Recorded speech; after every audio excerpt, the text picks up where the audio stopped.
Tonatli bo'lgan insonga topshirgan. Kim u? Hali Madina musulmon bo'lmasdan o'zi yakka yolg'iz kelib, Madina aholisini musulmon qilib yuborgan Mus'ab bin Umayrga beradi. Mus'ab bin Umayr qo'liga bayrog'ini oladi. Payg'ambarimiz sollallohu alayhi vasallam bu maydonga kelganda sahobalarning adadi 700 kishi bo'ladi. Aslida Madinadan ular 1000 kishi bo'lib chiqishgan edi. Lekin Shayxoyn degan joyga yetganlarida ichlarida munofiq bo'lgan. Ichlarida musulmonlarning ichida musulmon emas.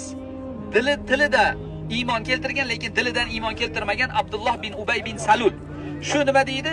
Biz Madinada qolishligimiz kerak. Uhudda jang bo'lmaydi, qaytdik deb o'zi bilan birgalikda 1000 kishidan 300 tasini olib qaytarib olib chiqib ketadi.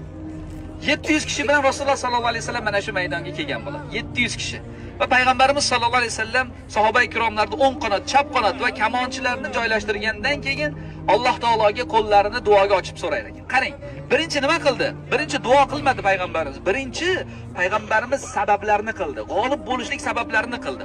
Orqasini Uhud tog'iga nima qildi? Suyadilar, mustahkam qildi orqasini. O'ng qanotini ham tog' bilan yoptirib, chap qanotini kamonchilar bilan yopib, sababni qilgandan keyin qarang, endi Alloh taologa natijasini havola qilyapti.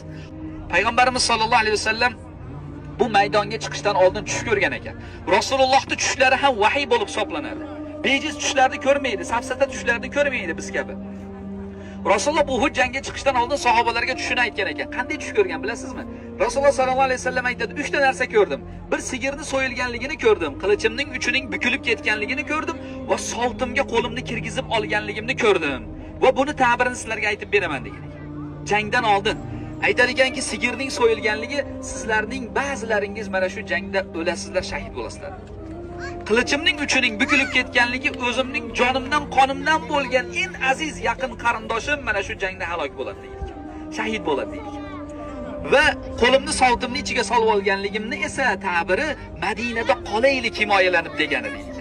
Qolaylik desa ham sahoba ikromlari ayrimlari nima deydi ekan? Ya Rasululloh deydi ekan, chiqaylik, jang qilaylik. Biz ham Badrda qatnasha olmagan edik Badr jangida.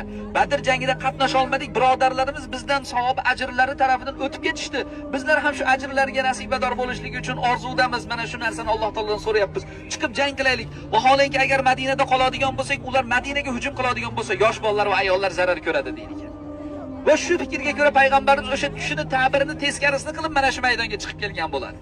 Payg'ambarimiz o'zi 2 qavat sovut kiygan, hamma jasadini yopgan bo'ladi. Faqatgina Rasulullohning nimalari ochiq, muborak ko'zlari ila ochiq bo'lgan holatda jangga keladi.